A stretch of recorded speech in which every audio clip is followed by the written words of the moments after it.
이는 곧 너희의 하나님 여호와께서 너희에게 가르치라고 명하신 명령과 규례와 법도라. 너희가 건너가서 차지할 땅에서 행할 것이니 곧 너와 내 아들과 내 손자들이 평생에 내 하나님 여호와를 경외하며 내가 너희에게 명한 그 모든 규례와 명령을 지키게 하기 위한 것이며 또 내 날을 장구하게 하기 위한 것이라. 이스라엘아, 듣고 삼가 그것을 행하라. 그리하면 내가 복을 받고 내 조상들의 하나님 여호와께서 내게 허락하심 같이 젖과 꿀이 흐르는 땅에서 내가 크게 번성하리라. 이스라엘아, 들으라. 우리 하나님 여호와는 오직 유일한 여호와이시니 너는 마음을 다하고 뜻을 다하고 힘을 다하여 내 하나님 여호와를 사랑하라. 오늘 내가 내게 명하는 이 말씀을 너는 마음에 새기고 내 자녀에게 부지런히 가르치며 집에 앉았을 때에든지 길을 갈 때에든지 누워있을 때에든지 일어날 때에든지 이 말씀을 강론할 것이며 너는 또 그것을 내 손목에 매어 기호를 삼으며 내 미간에 붙여 표로 삼고 또 내 집 문설주와 바깥문에 기록할지니라.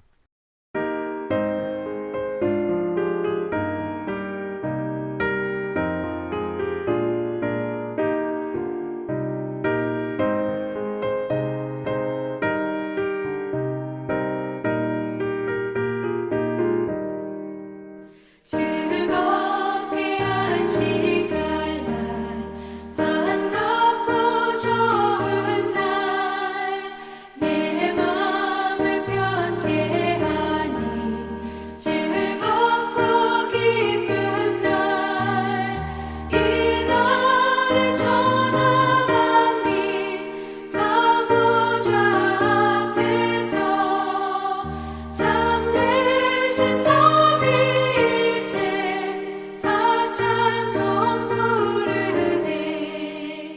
이 날에 하늘에서 새 양식 내리네.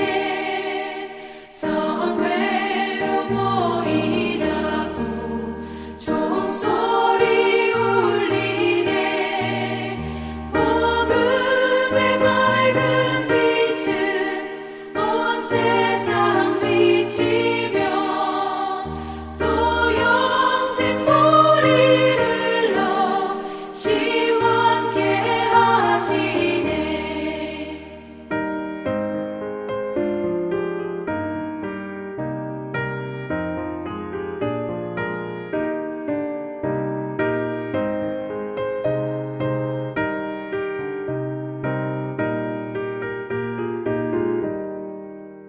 이 주를 지킴으로 새 은혜 입어서 영원히 쉬는 곳에 다 올라갑시다. 성부께 찬미하고 성자와 또 성령 참되신 삼위일체 다 찬송 부르세.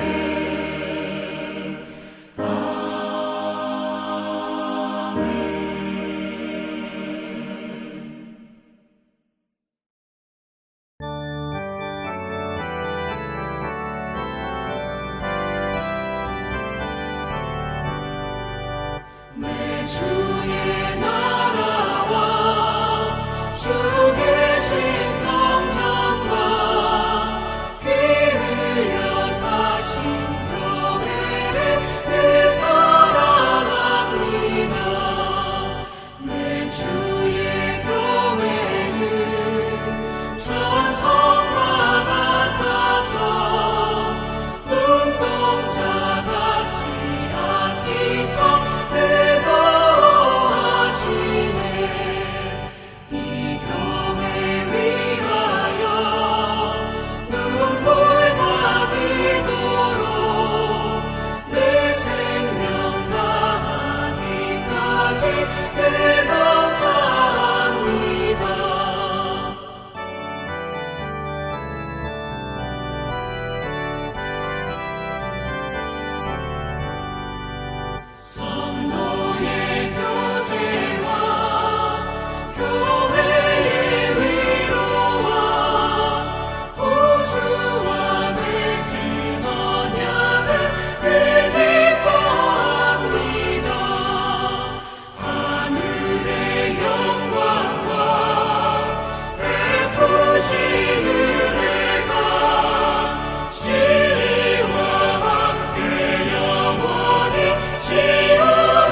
1절부터 고린도전서를 살펴보도록 하겠습니다. 고린도전서는 사도행전 18장에 기록된 것처럼 바울이 제2차 전도 여행 때 약 1년 반 동안 사역하여 개척한 고린도 교회의 성도들에게 보낸 편지입니다. 신약성경 27권 중에 마태, 마가, 요한 복음을 제외하고는 전부 다 서간문, 즉 편지 형식으로 성경이 기록되어 있습니다. 우리가 알다시피 편지는 논문을 쓰듯이 어렵게 쓰지 않고 읽으면 이해가 될 만하게 씁니다. 그래서 어렵지 않습니다. 하지만 이 편지가 어려운 것이 있다면 전화로 대화하는 것처럼 상호간에 즉각적인 의사소통으로 되어 있는 것이 아니라 편지를 읽는 편에 있어서는 일방적이기 때문에 왜, 어떻게, 무엇 때문에 이 편지를 쓰게 되었는지를 알지 못하면 그 편지를 이해할 수 없다는 것입니다. 그런 대표적인 성경이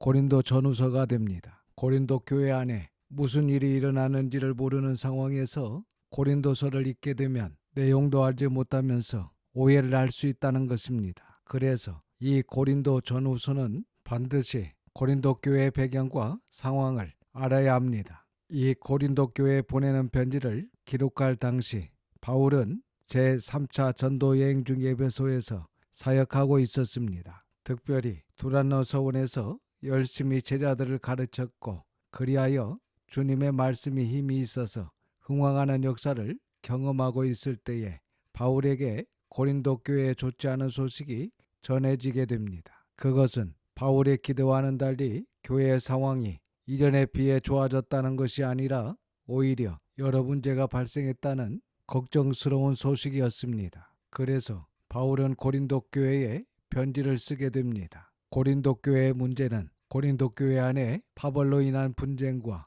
폐륜을 저지르는 자의 문제, 성도들 간의 법정 소송, 성도들의 결혼 문제, 우상 제물을 먹는 문제, 그리고 바울의 사도권 문제, 예배시 여인들의 머리에 쓰는 수건 문제, 주일 예배 후에 예찬 문제, 그리고 여러 가지 은사 문제, 부활에 대한 오해와 예루살렘 교회 연보 문제 등 11가지 정도나 되는 심각한 문제를 가지고 있었던 고린도 교회를 향해 이렇게 편지를 써서 그들에게 진심 어린 책망과 권면 그리고 바른 진리를 제시하고 있습니다. 그런데 바울이 이렇게 고린도 교회의 문제에 대해 자세히 알고 있었다는 것입니다. 그것은 고린도 교회에 시작한 곳이 글로예라는 성도의 집인데 글로예의 집편으로서 바울에게 고린도 교회에 좋지 않은 소식이 왔다는 것입니다. 그리고 바울의 후임으로 고린도 교회에 간 아볼로가 고린도 교회가 이런 문제들로 가득하여 해결도 안 되고 목회도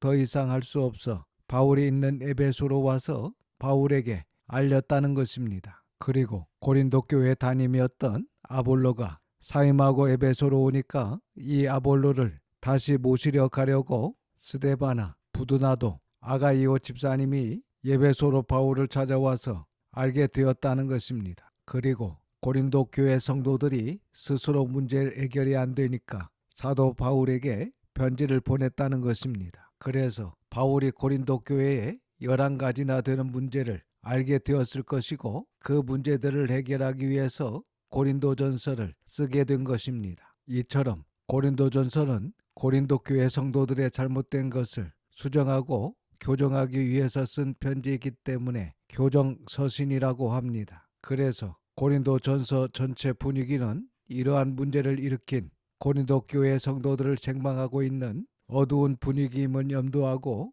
고린도전서를 읽어야 오해 없이 원만하게 이해할 수 있습니다. 이제 고린도전서 1장 1절부터 살펴보도록 하겠습니다. 1절입니다. 하나님의 뜻을 따라 그리스도 예수의 사도로 부르심을 받은 바울과 형제 소스데네는 여기 소스데네는 사도행전 18장 17절에 나오는 고린도 회당의 회당장이었던 그 사람과 동일한 인물인지는 확실치 않지만 아마도 고린도 교회 편지를 쓸 때 소스데네의 이름을 언급한 것을 보면 고린도 교회 성도들이 소스데네를 알고 있었던 것으로 보입니다. 그래서 회당장 소스데네가 바울의 전도로 예수님을 믿고 기독교로 개종하여 고린도 교회에서 신앙생활을 하다가 바울이 사역하고 있는 에베소로 와서 바울과 함께 있었던 것이 아닌가 이렇게 봅니다. 2절과 3절입니다. 고린도에 있는 하나님의 교회, 곧 그리스도 예수 안에서 거룩하여지고 성도라 부르심을 받은 자들과 또 각처에서 우리의 주, 곧 그들과 우리의 주 대신 예수 그리스도의 이름을 부르는 모든 자들에게 하나님 우리 아버지와 주 예수 그리스도로부터 은혜와 평강이 있기를 원하노라. 이렇게 바울은 먼저 고린도 교회 성도들과 이 편지를 읽게 될 각처의 모든 성도들에게 하나님의 은혜와 평강을 기원하는 인사를 하고 있습니다. 그리고 이제 4절에서 7절까지는 고린도 교회의 긍정적인 측면에 대한 감사를 하고 있습니다. 4절과 5절입니다. 그리스도 예수 안에서 너희에게 주신 하나님의 은혜로 말미암아 내가 너희를 위하여 항상 하나님께 감사하노니 이는 너희가 그 안에서 모든 일, 곧 모든 언변과 모든 지식에 풍족함으로 당시 헬라 철학의 영향권 아래에서 어릴 적부터 철학 교육을 받았던 고린도 교회 성도들은 타 지역의 성도들에 비해 말을 잘하고 지식 습득에 있어서도 탁월한 면이 있었습니다. 그런데 고린도 후서 11장 4절에서 6절을 보면 만일 누가 가서 우리가 전파하지 아니한 다른 예수를 전파하거나 혹은 너희가 받지 아니한 다른 영을 받게 하거나 혹은 너희가 받지 아니한 다른 복음을 받게 할 때에는 너희가 잘 용납하는구나. 나는 지극히 크다는 사도들보다 부족한 것이 조금도 없는 줄로 생각하노라. 내가 비록 말에는 부족하나 지식에는 그렇지 아니하니 이것을 우리가 모든 사람 가운데서 모든 일로 너희에게 나타내었노라. 이렇게 당시 고린도 교회 성도들이 이러한 말과 지식 습득의 탁월성으로 인해 교만하여 말에 능하지 못했던 바울을 무시하기도 했다는 점에서 이러한 탁월성은 부정적인 측면도 있음을 알 수 있습니다. 6절에서 9절입니다. 그리스도의 증거가 너희 중에 견고하게 되어 너희가 모든 은사에 부족함이 없이 우리 주 예수 그리스도의 나타나심을 기다림이라. 주께서 너희를 우리 주 예수 그리스도의 날에 책망할 것이 없는 자로 끝까지 견고하게 하시리라. 너희를 불러 그의 아들 예수 그리스도 우리 주와 더불어 교제하게 하시는 하나님은 미쁘시도다.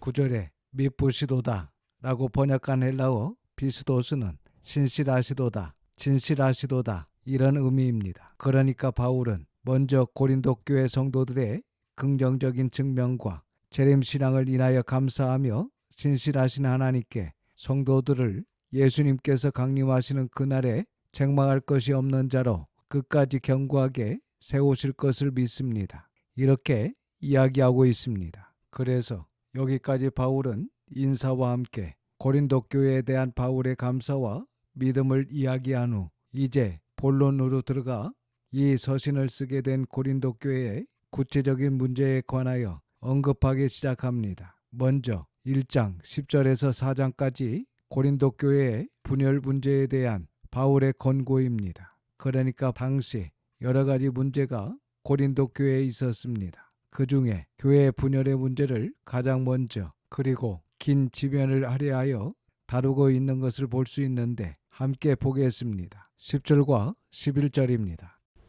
형제들아, 내가 우리 주 예수 그리스도의 이름으로 너희를 권하노니 모두가 같은 말을 하고 너희 가운데 분쟁이 없이 같은 마음과 같은 뜻으로 온전히 합하라. 내 형제들아, 글로에의 집편으로 너희에 대한 말이 내게 들리니 곧 너희 가운데 분쟁이 있다는 것이라.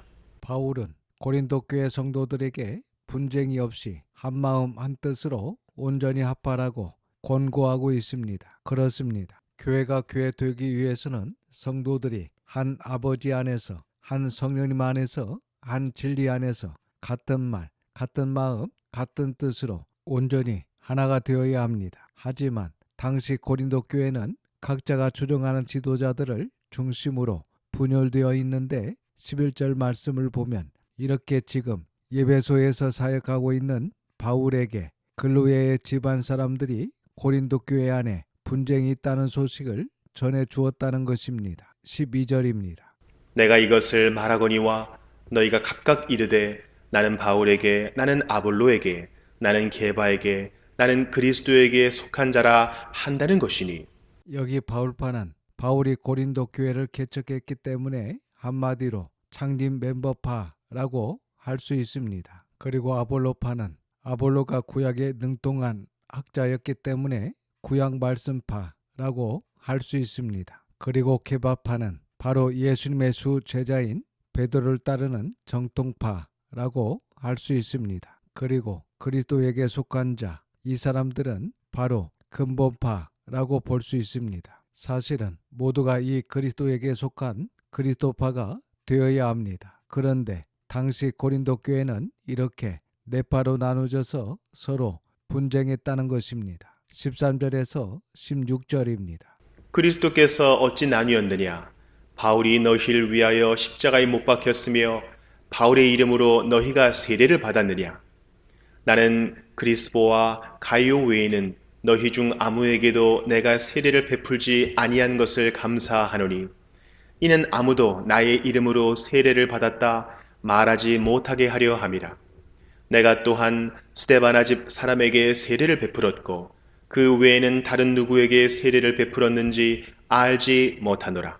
14절에 그리스보는 사도행전 18장 8절에 나오는 회당장 그리스보를 이야기합니다. 그리고 가이오는 매우 흔한 이름이었기 때문에 정확하게 누구인지 알 수 없지만 많은 학자들은 로마서 16장 23절에 나오는 그 가이오로 추정하고 있습니다. 그리고 16절에 스데바나와 그의 가정은 고린도전서 16장 15절에 보면 아가야 지방에서 최초의 개종자로 고린도 교회를 신실하게 섬겼던 인물로 소개하고 있습니다. 이렇게 바울은 당시 그리스보와 가이오 그리고 스데바나 집사람 외에는 세례를 베풀지 않은 것을 감사히 여긴다고 이야기하면서 이는 아무도 나의 이름으로 세례를 받았다 말하지 못하게 하려 함이라 라고 하신 것을 보면 당시 이 고린도 교회의 분열과 분파가 누구에게 세례를 받았느냐 이 부분과도 밀접한 연관성이 있지 않나 그렇게 생각해 볼 수도 있습니다. 그리고 바울이 제2차 전도 여행 때 고린도에서 1년 6개월간 머물면서 그리스보와 가이오 그리고 스데바나 가족 정도에게만 세례를 베풀었다는 것을 보면 당시 바울은 세례를 만발하지 않고 신중하게 세례를 베풀었다는 것을 알 수 있습니다. 17절입니다. 그리스도께서 나를 보내심은 세례를 베풀게 하려 하심이 아니요 오직 복음을 전하게 하려 하심이로되 말의 지혜로 하지 아니함은 그리스도의 십자가가 헛되지 않게 하려 함이라.